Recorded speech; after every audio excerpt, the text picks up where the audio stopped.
Plaza Podcast. Historias que cuentan.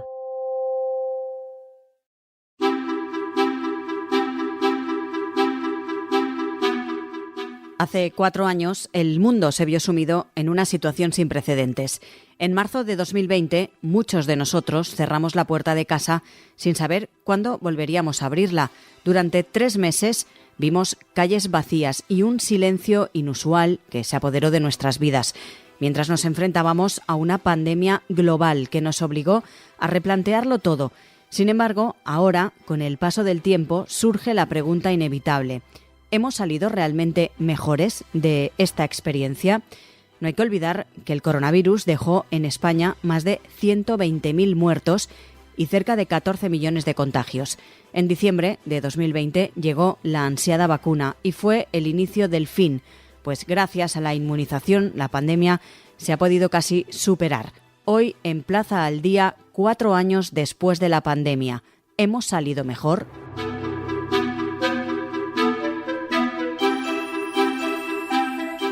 Hoy hablamos de este tema con el psiquiatra Jesús de la Gándara. Además es autor del libro Un nuevo mundo viene, crónicas para no olvidar lo que pasó. Saludamos ya al doctor de la Gándara. Muy buenas. Muy bien, gracias. Nos pasamos, doctor, esos 3 meses de pandemia, 3 meses de confinamiento, diciendo que íbamos a salir mejores. Después de este libro, de escribirlo y del análisis que ha hecho, ¿qué le parece? ¿Hemos salido mejores o no? Hemos salido. Punto. Y ya está, que ya es.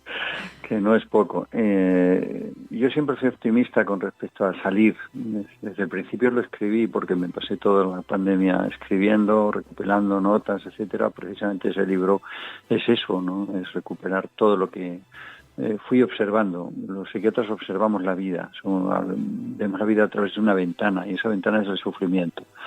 Entonces aprendemos mucho. Y lo primero que aprendí es que de todas las plagas, todas las pestes, todas las pandemias de la historia de la humanidad, el ser humano siempre ha salido mejor. Desde el Imperio Bizantino hasta la gripe española del 18, siempre hemos generado cosas nuevas y buenas. Entonces, esto también es interesante de acuerdo con que necesitamos un mundo nuevo. Por eso es un mundo nuevo, porque lo necesitamos, porque es evidente que el mundo, tal como lo estamos viendo ahora, está en crisis política, está en crisis climática, está en crisis económica. No hay más que verlo, cuando nos descuidamos surge una crisis e inunda el globo entero, ¿no? Así es que, primera observación, creo que tenemos la obligación, no solo la posibilidad, sino la obligación de superarnos a nosotros mismos y en un plazo razonable, medible en años, a lo sumo décadas, ser mejores que en el siglo XX. De ese, doctor, saldremos mejores.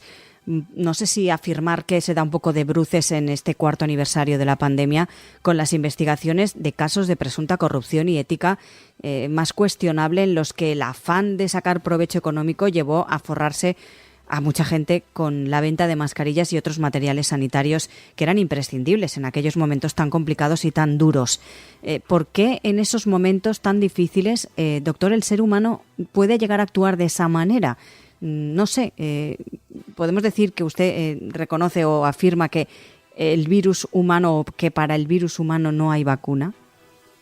El virus humano es el peor de todos los que le han sucedido al planeta.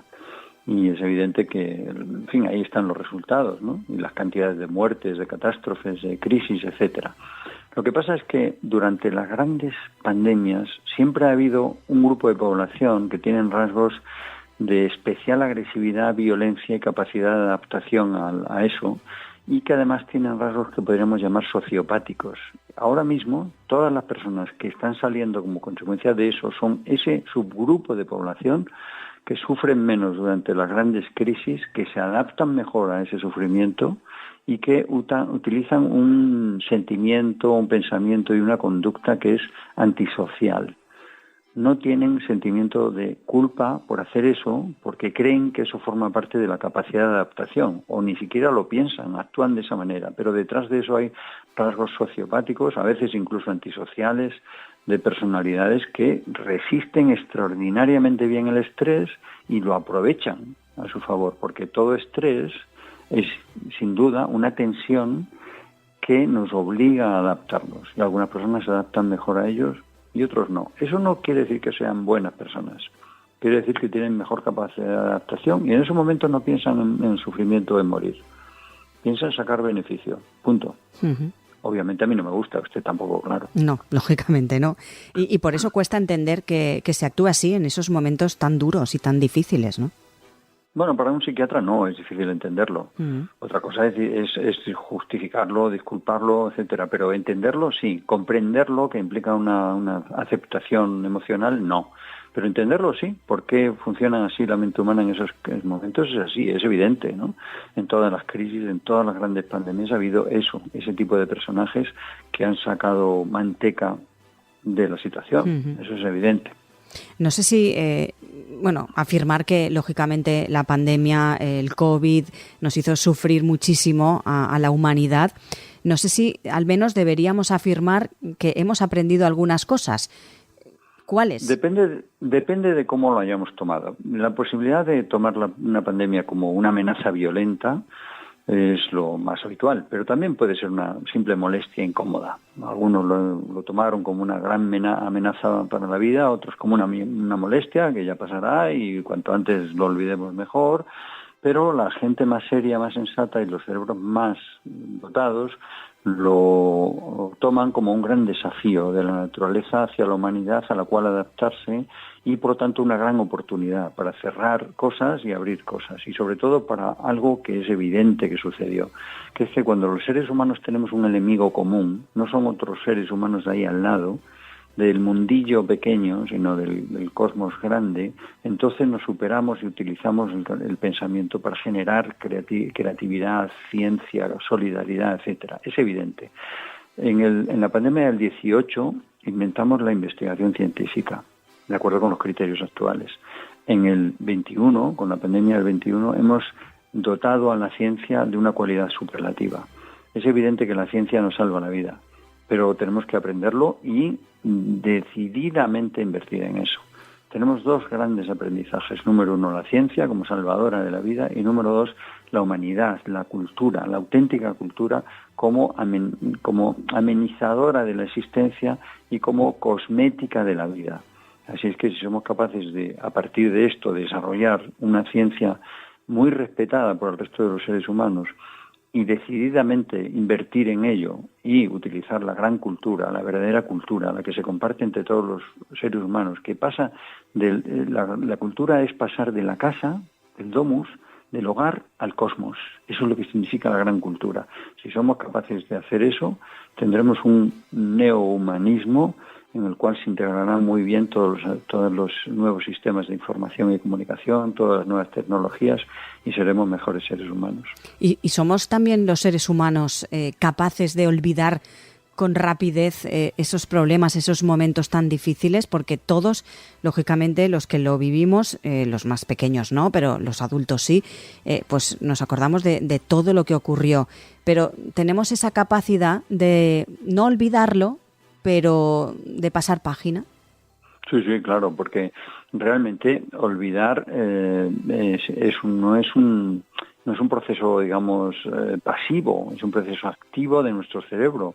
Significa eliminar lo que sobra y dejar lo importante, ¿verdad? Eso es lo que se guarda en el archivo de la memoria, y la deformación catatímica de lo que sucedió significa que nuestras emociones deforman lo que sucedió, cómo lo vivimos, cómo lo sentimos, etcétera, y guardan lo que le interesa y elimina el resto. El problema está en que ahora olvidamos demasiado deprisa por el sistema de comunicación que está imperando en el mundo, ¿no? Olvidamos a tal velocidad que a veces no nos damos cuenta de que ni siquiera hemos aprendido. Es decir, que acumulamos conocimientos e información a una velocidad tan grande que somos incapaces de aprender. Vamos muy deprisa en la acumulación de conocimientos y muy lentos en el aprendizaje. Ese decalaje va en contra nuestra, porque la verdadera sabiduría adaptativa es el aprendizaje. Aprender significa pillar las cosas, capturarlas y guardarlas para un uso futuro, ¿no? Sin embargo, el olvido al que estamos sometidos ahora mismo, como consecuencia de la velocidad, de vivir en el límite de la eternidad siempre, pues hace que a lo mejor perdamos muchas cosas que tal vez en el futuro podríamos utilizar.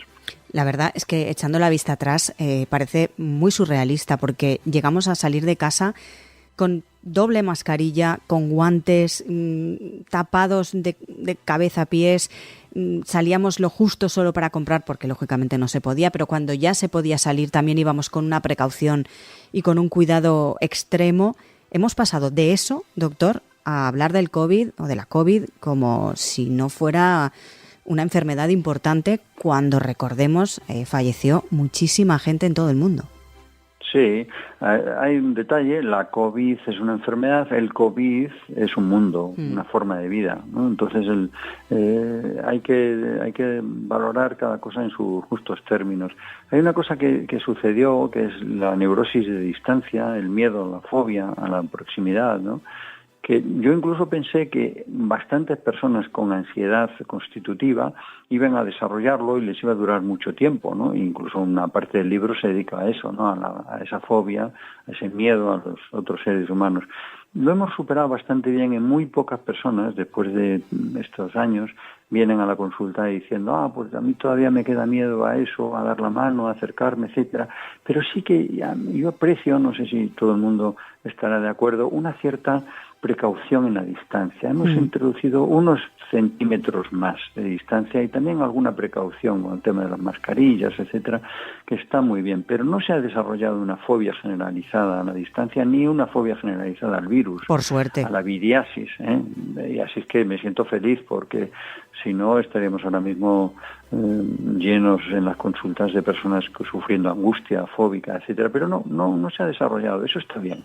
Y no hay que olvidarlo, ha comentado usted antes, hablábamos de la vacuna como pues la manera en la que pudimos volver a esa normalidad gracias a esas vacunas, aunque luego también generaron diferentes polémicas. Pues ha salvado a todos de poder seguir adelante y de erradicar, si no del todo, esa enfermedad, ¿no? Hombre, evidentemente, y nunca lo agradeceremos suficientemente, y no se ha agradecido justamente. No se ha agradecido con ecuanimidad lo que se hizo desde la investigación, desde laboratorios, etcétera, de ninguna manera. Tuve la suerte o la desgracia de convivir con mi abuelo cuando era muy pequeño, que era médico en la gripe del 18 en España. Y entonces él contaba escenas aterradoras. Murieron en el mundo, se estima que entre 50 y 150, vamos a dejarlo en 100 millones de personas. Ahora han muerto como mucho 15 millones de personas. Nos ha salvado la vacuna, nos han salvado las vacunas, pero ahora lo ninguneamos, negligimos eso, y mucha gente dice, yo no me pongo la vacuna. No se dan cuenta de la importancia que tiene ese gesto simbólico para la colaboración entre todos los seres humanos, porque si los seres humanos se vacunan enteros, el virus se debilita, porque todos los virus tienden a rendirse. Empieza así el último capítulo del libro. Todos son lobos, pero se sacian y tienden a rendirse cuando les ponemos resistencia, y esa resistencia es la inmunidad colectiva. Así es que no podemos ningunear eso. La vacuna ha salvado que en vez de morir 15 millones, que hayan muerto 15 millones cuando podían haber muerto 150. Murieron 150 de 2000. Ahora serían 300 o 400 millones de personas muertas si no hubiéramos tenido las vacunas. Eso es una grandeza humana. Y eso hace que seamos optimistas en el sentido de que triunfará una nueva humanidad más sabia y más valiente en un mundo más sano y más justo, siempre y cuando seamos capaces de aprender. Aprender es una gran palabra, que le prestamos muy poca atención. Tiene un significado muy curioso. Si tiramos de etimología, encontraremos allá por los lenguajes indoeuropeos que significa lo que siente un gato cuando pilla a un ratón. ¿Qué siente? Alegría. Felicidad.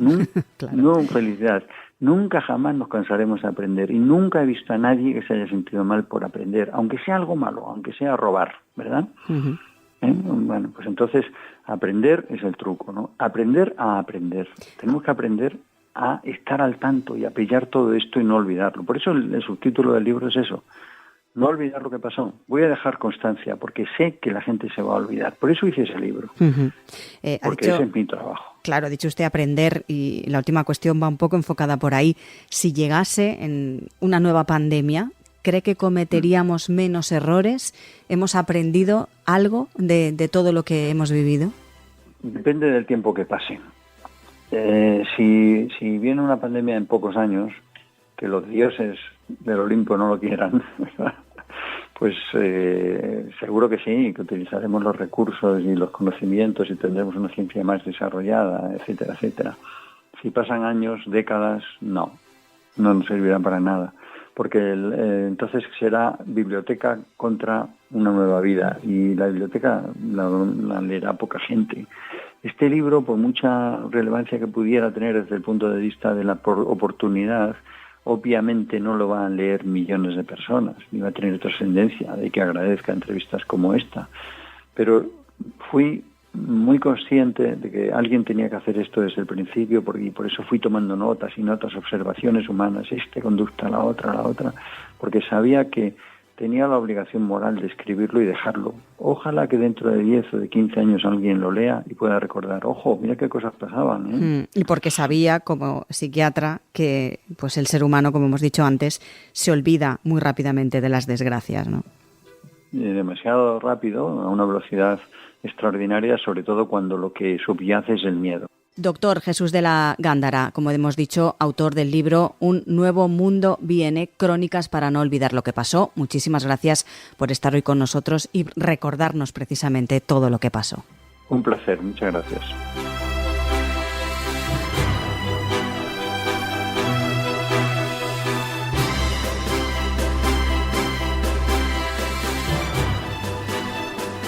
Como acabamos de escuchar, analizamos con el psiquiatra de la Gándara estos 4 años desde que nos encerramos en casa. El psiquiatra enfatiza en la importancia de aprender de esta experiencia, valorando, dice, la ciencia como salvadora de vidas y sobre todo promoviendo una cultura auténtica que enriquezca la existencia humana. Además, advierte sobre la velocidad con la que se olvidan las tragedias y la necesidad de mantener viva la memoria colectiva para no repetir los errores del pasado.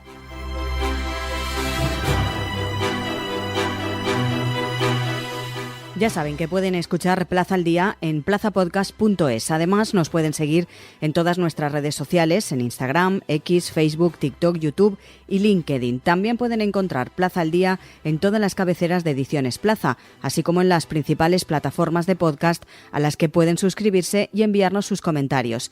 Además, en plazaldía.es tienen a su disposición todos nuestros contenidos a los que fácilmente se pueden suscribir.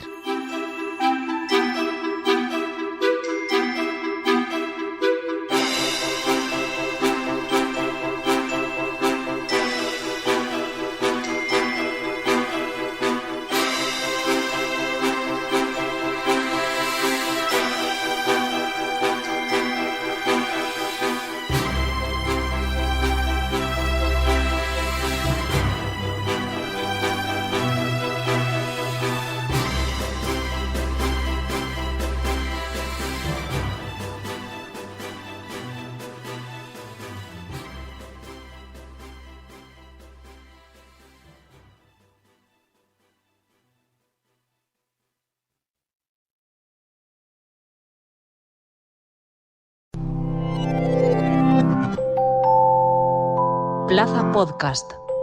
Historias que cuentan.